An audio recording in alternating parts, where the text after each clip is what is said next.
আসছেন, সমন্বয় করে এটা করবেন। এবং হিসাবের দিকে ভাই বলছেন যে 3 ওয়ার্ডে আলাদা আলাদা করে করার লাগে।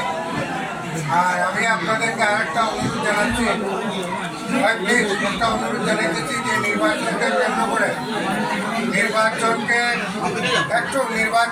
কেন্দ্র করে একটা গোষ্ঠী তাদের পরাজয় অবশ্য সম্ভবই মনে করে নানান জায়গায় নানানভাবে উস্কানি দিয়ে হামলা করে বিভিন্নভাবে তারা নির্বাচনী পরিবেশকে বানচাল করতে চায়।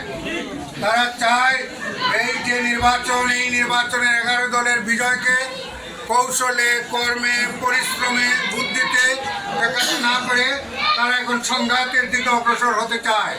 আমরা ইসলামী আন্দোলনের কর্মী, আমরা সবর এখতিয়ার করে কৌশলে একমতের সাথে শান্তিপূর্ণভাবে আমাদের কার্যক্রম অব্যাহত রাখবো।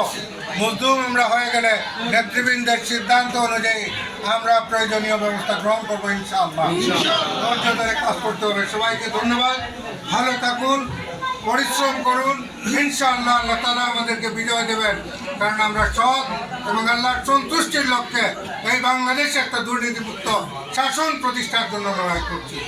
আল্লাহ আমাদের সাহায্য করবেন ইনশাআল্লাহ।